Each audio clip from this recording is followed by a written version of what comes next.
የተዘራ እንጂ የተሰበሰበ ስለማይበቀል እንድትዘሩ። መጋቢ ዮሴፍ በቀለ ነኝ። በኢትዮጵያ ቃለ ሕይወት ቤተክርስቲያን የሙያተኞች አገልግሎት ክፍል አገር አቀፍ አስተባባሪ ነኝ። ጸጋዬ ይባላለሁ። ደቡብ ምስራቅ ሸዋ ቀጠና ሰብሳቢ። አድማሱ ያዕቆብ ይባላለሁ። ደቡብ ምስራቅ ሸዋ ቀጠና በዱራሜ ጠዛ በአባቶች ማዕከል ውስጥ እንገኛለን። ነፍሳቸውን ለሰውበት ወንጌል እነኚህ ነፍሳቸውን ሰውተው እንድንማር ዛሬ በኢኮኖሚ አገር ውስጥ አይደለም በመላው ዓለም እንድንበተን ጸልየው አምጠው በእግዚአብሔር ፊት ጮኸው እንባረጭተው ዘሬን ባርክ ትውልዴን ባርክ ብለው የወንጌልን ፍሬዎች ባርክ ብለው በነገር ሁሉ እንድንባረክ ምክንያት የሆኑ አባቶች የወንጌል ማዕከል እንዲህ ሲጎሰቁል ማየት በፍጹም አይመጥነንም።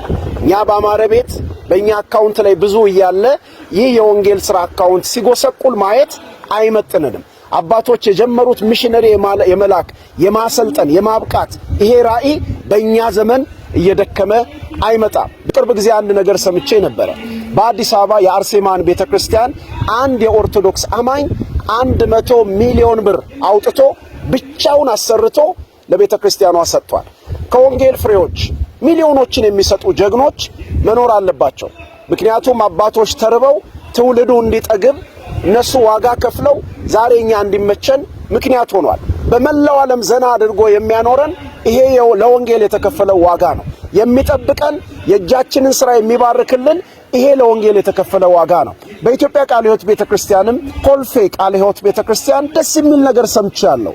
ይሄም ምንድነው? አንድ ቤተሰብ 100 ሚሊዮን ብር አውጥቶ የኮልፌ ቃለ ሕይወት ቤተክርስቲያንን ለመገንባት መሪዎችን ጠይቆ ግቢውን አስረክቡን ብሏል። ከዚህ በኋላ እንዲህ አይነት ነገሮች በቤተክርስቲያናችን ታሪክ ውስጥ መነሳት አለባቸው።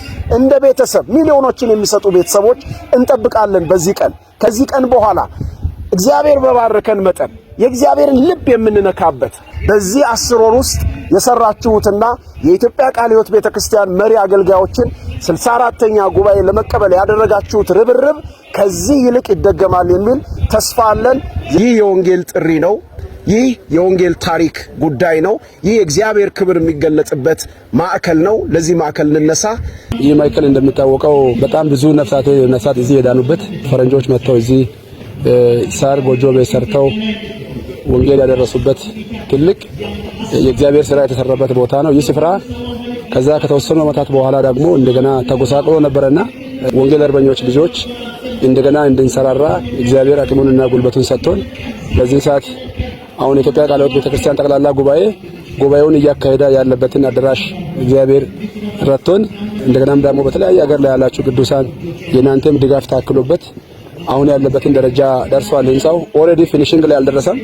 በጣም ብዙ ገንዘብ እንደገና ፊኒሺንግ ይፈልጋል። እንግዲህ ቤት ሲሰራ ትልቁን ድርሻ የሚይዘው ፊኒሺንግ ነው። በእኛ ሀገር መልካም የሚሰራ ሰው አሻም ይባላል።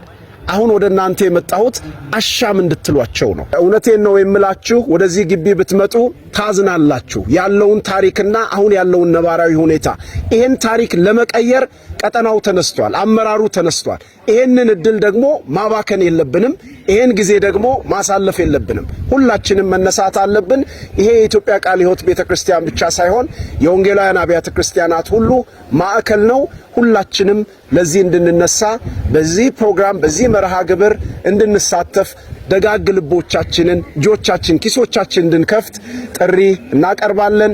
ሌላም ደግሞ በጣም ሰፊ ፕሮጀክቶች የተቀረጹ ስላሉ እነዛን ፕሮጀክቶች እውን ለማድረግ እንደዛ ደግሞ የተቀረጹ ፕሮጀክቶችም አሁን ቀሪም ስራ በጣም በብዙ ሚሊዮኖች የሚፈልግ ስለሆነ አሁንም በዓለም ላይ ያላችሁ የእግዚአብሔር ቤተሰቦች ቅዱሳን የእናንተን እገዛና እርዳታ ይህ ቦታ ይፈልጋልና እንግዲህ አባቶቻችን ምንም ባልተመቸበት ጊዜ በእግሮቻቸው ረጅም አገር በመጓዝ የሚለብሱት ነገር እንኳን ሳይመቻቸው እኛ ደግሞ መሰረት ጥለው ሄደዋልና እኛም የዚህ ወንጌል ፍሬዎች ስለሆንን የነሱ ጸሎት ፍሬዎችም ስለሆንን በዚህ ላይ እጆቻችንን እንድንዘረጋ በኢትዮጵያ የወንጌል ታሪክ ውስጥ ከ60 በላይ ብሔረሰቦች ወንጌል እንዲደርሳቸው በቀለም ትምህርት፣ በጤና፣ በመምህራን ማሰልጠኛ፣ በዕደ ጥበብ ትምህርት ቤት፣ በዘመናዊ አስተራረስ፣ በከብት እርባታ ማህበረሰቡ እንዲሰለጥን ዋጋ ከከፈሉ ቀጠናዎች አንዱ ቀጠና አባቶቻችን በዚያ በማይመች ሁኔታ ውስጥ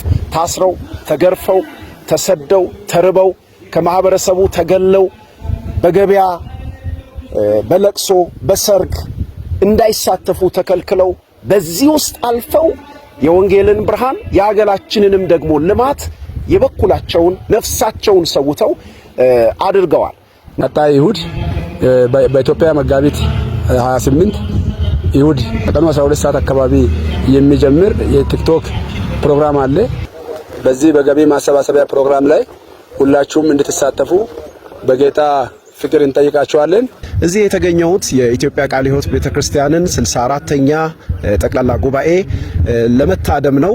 ከመላው የሀገራችን ክፍል የኢትዮጵያ ቃለ ሕይወት ቤተክርስቲያን መሪዎች በዚህ ስፍራ ዓመታዊ ጉባኤያቸውን እያካሄዱ ይገኛሉ። በጣም የተደሰትኩበት አንድ ነገር ቢኖር ሰፊ ይህን ህዝብ የሚይዝ አዳራሽ ከዚህ በፊት ያለመኖሩን ስለማቅ ድንኳን ጠብቄ ነበርና በአጭር ጊዜ ውስጥ ምናልባትም በ10 ወር ውስጥ ታምራዊ የሆነ በጣም ሰፊ ብዙ ህዝብ መያዝ የሚችል አዳራሽ ተገንብቶ ወደዚህ አዳራሽ ውስጥ በመግባቴ የተሰማኝን ደስታ በዚህ አጋጣሚ ለመግለጽ እወዳለሁ። እዚህ በደቡብ ምስራቅ ሸዋ ዋጋ የከፈላችሁ ባለሀብቶች፣ ቅዱሳን ቤተሰቦች፣ ግለሰቦች በእውነት እግዚአብሔርን ስለናንተ ያመሰገንበት ጠቅላላ ጉባኤው በሙሉ በቃልም እጁን አውጥቶም ያጨበጨበበት የባረከበት ጊዜ ነበርና በጣም ደስ ብሎኛል። በዚህ አጋጣሚ እንደ ሙያተኞች አገልግሎት ክፍልም ነጋዴዎች፣ ሰራተኞች በመላው ዓለም ያላችሁ ለዚህ እጃችሁን በመዘርጋታችሁ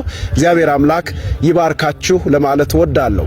ወጣቶች፣ ሴቶች፣ አባቶች፣ አገልጋዮች የሚሰለጥኑበት፣ የሚጸልዩበት፣ ራዕይ የሚከፋፈሉበት፣ ልምድ የሚለዋወጡበት፣ ትውልድን ለመቅረጽ ትውልድን ለመተካት ራዕይ የሚሰንቁበት ይህ በኢትዮጵያ ቃለ ሕይወት ቤተክርስቲያን ብቻ ሳይሆን በኢትዮጵያ ወንጌላውያን አብያተ ክርስቲያናት ታሪክ ውስጥ የወንጌልና የልማት ታሪክ ውስጥ ጉልህ አሻራ ያበረከቱ አባቶች የወጡበት የደቡብ ምስራቅ ሸዋ ቀጠና ግቢ ነው።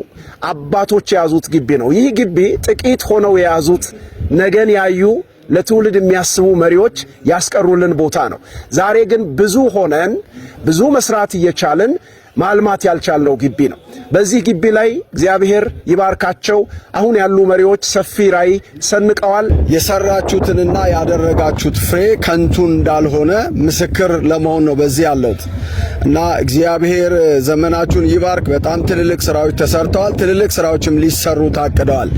ወንጌላውያኑ ከቃለ ሕይወት ቤተክርስቲያን ባለፈ ከተማውን ማህበረሰቡን የሚያገለግሉ ልዩ ልዩ ፕሮጀክቶችን ግቢውን ከማስዋብ ህንፃዎችን ከመገንባት አገልግሎት ሰጪ ተቋማትን በዚህ ከማሳረፍ ጀምሮ ብዙ ራዕይ፣ ብዙ ሸክም፣ ብዙ ሐሳብ አላቸው። ሁላችንም ተረባርበን ይህንን ግቢ ይህንን የወንጌል ማዕከል የኢትዮጵያ የሀገር ባለውለታ የሆነ ማዕከል ብዙ አባቶች ለሀገር የተቆረሱበትን ይህንን ቀጠና ተረባርበን እጃችንን በመዘርጋት በዚህ ኦንላይን የገቢ ማሰባሰቢያ ፕሮግራም ላይ 28 እሁድ ዕለት ከ12 ሰዓት ጀምሮ እንደተመቻችሁ 2 ሰዓት 1 ሰዓት ላይ ገብታችሁ በቤተሰብ በግል እንድትመካከሩ እንደ ኤንጂኦ እንደ ንግድ ተቋም ከሀገር ውጪ እንዳለ የዚህ ማህበረሰብ የዚህ የወንጌል ፍሬ ውለታ አሻራ እንዳለበት ሰው ሁላችንም የበኩላችንን ከጸሎት ከሐሳብ በተጨማሪ ገንዘባችንን በመቁረስ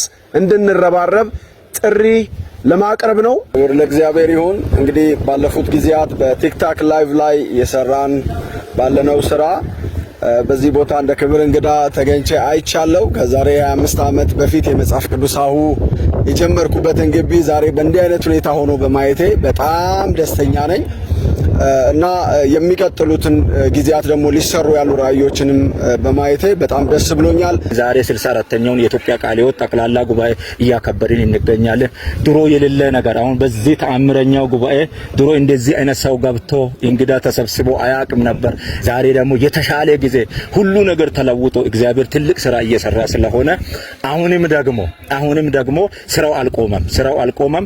ወንድሞቻችን በየቦታ ያላችሁ በውጭም ያላችሁ ያላችሁ አገር ውስጥ ያላችሁ እግዚአብሔር አምላክ ትልቅ በር ከፍቷልና ለጌታ የሰራችሁትን ነገር ነገ ካሳ የሚከፍል እግዚአብሔር ስለሆነ ሰው የሰራበትን መጽሐፍ የሰራበትን ትልቁን ነገር ሰው ከዘራ የዘራውን ነገር እንደሚያጭድ ስለዚህ የዘራችሁበትን ትልቅ ነገር ከጌታ ስለምትቀበሉ የምትቀበሉት ከሕያው እግዚአብሔር ስለሆነ የምትወስዱት ከሕያው እግዚአብሔር ስለሆነ ዘላለማዊ ቤት ስለምትሰሩ ኢላ እግዚአብሔር ለእናንተ የተሻለ ነገር እያዘጋጀ ስለሆነ ስለዚህ ካላችሁ ነገር አሁንም እንድትሰሩ እንግዲህ የተጀመሩ ስራዎች ደግሞ ወደ መጨረሻ እንዲመጡ የሚያስፈልጉ ነገሮች አሉ። በእነዚህ ነገሮች ደግሞ የመጨረሻ የራሳችንን ድርሻ እንድንወጣ መጋቢት 28 እሁድ ዕለት ከምሽቱ 12 ሰዓት ጀምሮ የቲክታክ ላይቭ ይኖረናል በወንድማችን አዌ የቲክታክ አካውንት። ስለዚህ በዚህ የቲክታክ አካውንት በመግባት የድርሻችሁን እንድትወጡ እና የአባቶችን መታሰቢያ ደግሞ በተሻለ መልክ እንድንሰራ በጌታ ፍቅር አደራ ማለት ፈልጋለሁ። እንግዲህ እስካሁን ላደረጋችሁት አስተዋጽኦ በቤተክርስቲያን ስም በጣም እጅግ አድርጌ ያመሰግናችኋለሁ። እግዚአብሔር አምላክ ይባርካችሁ።